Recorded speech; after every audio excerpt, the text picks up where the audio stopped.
بسم اللہ الرحمن الرحیم۔ شروع اللہ تبارک و تعالیٰ کے نام سے جو بڑا مہربان اور نہایت رحم کرنے والا ہے۔ پیارے دوستو، کیا آپ جانتے ہیں کہ مصر کی قوم اپنے بادشاہوں کی لاشوں کو حنوط کر کے یعنی مثالیں لگا کر کیوں دفن کیا کرتے تھے؟ اور مصر کے لوگ ان بادشاہوں کی لاشوں کے بارے میں یعنی اپنے جھوٹے خداؤں کے بارے میں کون سا عقیدہ رکھتے تھے؟ اور وہ لوگ ان بادشاہوں کے ساتھ ان کا سامان کیوں دفن کرتے تھے؟ اور ان مرنے والے فرعونوں کی قبروں میں ان کی زندگی کے حالات کیوں لکھے جاتے تھے؟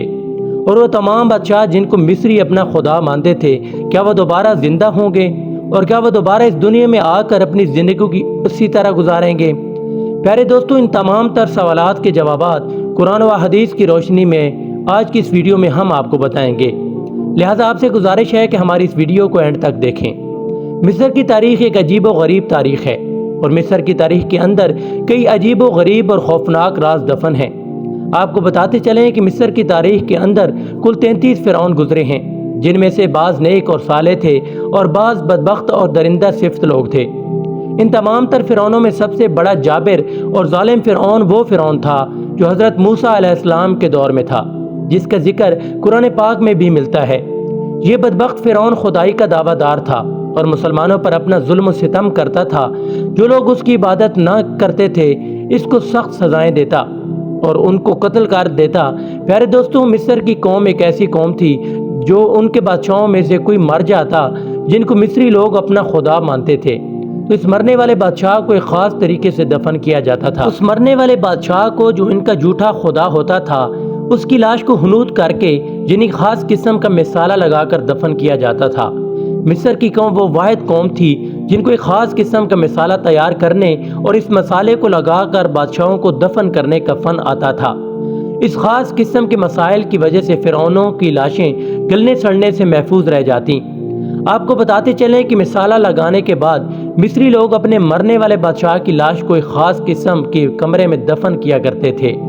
اور ساتھ ہی اس کی زندگی میں استعمال ہونے والا سارا سامان جو وہ بادشاہ اپنی زندگی میں استعمال کیا کرتا تھا، وہ سارا سامان اس کے ساتھ اس کے مقبرے میں دفن کیا جاتا تھا۔ اور اس کے ساتھ ساتھ اس مرنے والے بادشاہ کی زندگی کے تمام تر حالات جو اس نے زندگی گزاری اور جو اس کی زندگی میں اس کا عہدہ اور مقام تھا، وہ سب کچھ اس کمرے کی دیواروں پر ایک تحریر کی صورت میں نقش کر دیا جاتا تھا۔ یہ سب کچھ مصری قوم اس وجہ سے کرتی تھی کیونکہ ان کا یہ عقیدہ تھا کہ ہماری یہ مرنے والے جھوٹے خدا دوبارہ زندہ ہوں گے اور دوبارہ اس دنیا میں آئیں گے۔ پیارے دوستو، مصر کے لوگ مرنے والے ان جھوٹے خداؤں کے بارے میں یہ عقیدہ رکھتے تھے کہ یہ لوگ مرے نہیں بلکہ کچھ دیر کے لیے سو گئے ہیں، کچھ عرصے کے بعد یہ دوبارہ زندہ ہوں گے، اور جب یہ دوبارہ زندہ ہوں گے اور اس دنیا میں واپس آئیں گے تو اپنے کمرے میں لکھی ان تمام تحریروں کو پڑھ کر یہ جان جائیں گے کہ وہ اپنی پہلی والی زندگی کیسے گزار کر گئے تھے، اور وہ اپنی پہلی زندگی میں کون سا عہدہ اور مقام رکھتے تھے، اور ان کی پہلی زندگی کیسی تھی۔ پیارے دوستو، اسی وجہ سے جو مصر کے اندر پیرامڈز بنے ہوئے ہیں ان کے اندر مختلف قسم کی تحریریں لکھی ہوئی ہیں، جن تحریروں کے اندر عجیب و غریب قسم کے نقش و نگار کیے گئے ہیں۔ یہ سب چیزیں اس طرف اشارہ کرتی ہیں جو مصری لوگ اپنے جھوٹے خداؤں کے بارے میں عقیدہ رکھتے تھے۔ پیارے دوستو، آج بھی مصر کے اندر آپ کو بہت ساری ایسے لاشیں ملیں گی جو صحیح سلامت پڑی ہوئی ہیں اور دنیا کے لیے عبرت کا نشان بنی ہوئی ہیں۔ ان کا صحیح سلامت ہونا اسی وجہ سے تھا کہ اس دور کے اندر ان لاشوں پر ایک خاص قسم کا مثالہ لگایا گیا تھا، اور اسی خاص قسم کے مثالے کو لگا کر ان کو دفن کیا گیا تھا،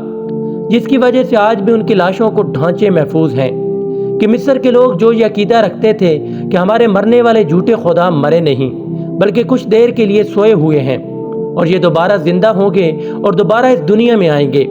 اس بات کے اندر کتنی حقیقت ہے اور کتنی سچائی ہے۔ پیارے دوستو، آپ کو بتاتے چلیں کہ موت ایک ایسی حقیقت ہے جسے کوئی بھی انسان نہیں بچ سکتا، اور جو ایک بار دنیا سے چلا جاتا ہے وہ دوبارہ کبھی لوٹ کر نہیں آتا۔ اس بات کے اندر کوئی سچائی نہیں ہے کہ یہ فرعون دوبارہ زندہ ہوں گے،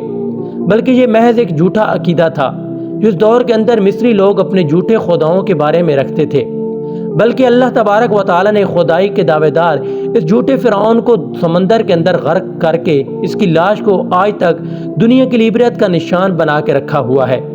اور وہ لاش قیامت تک اسی طرح جلتی اور سڑتی رہے گی، اور قیامت کے دن اللہ تبارک و تعالیٰ اس کو جہنم کے اندر دردناک عذاب دیں گے۔ مصریوں کا یہ جھوٹا عقیدہ ان کے ساتھ ہی دفن ہو گیا۔ اب یہ تمام لوگ قیامت کے دن ہی اٹھیں گے، جس دن اللہ تبارک و تعالی تمام مخلوقات کو دوبارہ زندہ کریں گے اور میدان محشر لگایا جائے گا اور تمام لوگوں کا حساب و کتاب ہوگا۔ اللہ تبارک و تعالی سے دعا ہے کہ اللہ تبارک و تعالی ہمیں ہدایت کے راستے پر چلنے کی توفیق عطا فرمائے اور حضور صلی اللہ علیہ وسلم کی محبت کے اندر جینا مرنا نصیب فرمائے۔